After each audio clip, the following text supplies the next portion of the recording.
അല്ല, അത് ഞാൻ പറയാം. നമ്മളിപ്പോ കടച്ചക്കയും ചക്കയൊക്കെ നമ്മൾ പണ്ടൊക്കെ പ്ലാവിനും കടച്ചക്കയ്ക്കും വല്ലൊരു വളം ചെയ്യായിരുന്നു. ഇപ്പൊ നമ്മൾ ഈ സൈഡിൽ കൂടെ നടന്നു പോകുമ്പോൾ തന്നെ എവിടെ നിൽക്കുന്ന ചക്കയാണെങ്കിലും കടച്ചക്കയാണെങ്കിലും അഴുകി നിൽക്കുന്നതാണ് കറുത്ത്. അത് ഫംഗസ് അല്ല, അത് ബോറോൺ ഡെഫിഷ്യൻസിയാ. കർഷകശ്രീയിൽ വരെ ആർട്ടിക്കിൾ വന്നിട്ടുണ്ട്, ശ്രദ്ധിച്ചിട്ടുണ്ടാവും നിങ്ങൾ.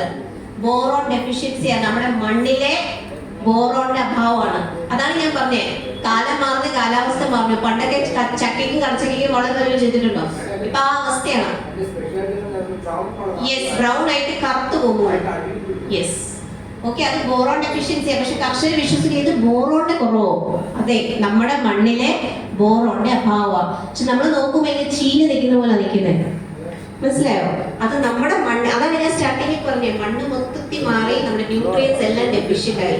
അപ്പൊ നമ്മുടെ വിളകളിൽ അത് കാണുന്നില്ലെങ്കിൽ നമുക്ക് അടുത്തുള്ള മറ്റു വിളകളിൽ കണ്ടാൽ, വാഴയിലൊക്കെ പെട്ടെന്ന് കണ്ടാൽ അറിയാം ഡെഫിഷ്യൻസി സിംറ്റംസ്. വാമിനെ പറഞ്ഞപ്പോഴേ ഈ സാധാരണ നേരത്തെ കാലത്ത് വന്നപ്പോൾ ഈ വാം വിത്തുകൾ പച്ചക്കറി വിത്ത് കൊടിച്ചിടുമ്പോൾ ആ കൂടെ വാം ഉപയോഗിക്കാൻ പറഞ്ഞായിരുന്നു. വാം ഉപയോഗിക്കുക. വാഴ നമ്മള് പച്ചക്കറി അല്ല വേറെ ഏത് നട്ടാലും വാം ഇടുക. വേര് പിടിക്കാനും അത് വസിക്കുന്ന വേരിലല്ലേ ഇടാം.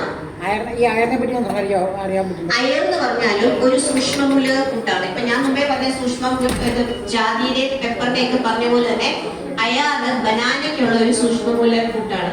അതിലും മഗ്നീഷ്യം, പൊട്ടാഷ്യം, ഞാൻ ഈ പറഞ്ഞ സംഭവങ്ങൾ. പക്ഷെ അത് സ്പ്രേയിങ് അല്ല, മണ്ണിൽ ഇട്ട് കൊടുക്കുക. 250 ഗ്രാം വെച്ച്. കടയിൽ കിട്ടൂല. ഞാൻ ഈ പറഞ്ഞ ടെക്നോളജി ഒന്നും കടയിൽ കിട്ടൂല.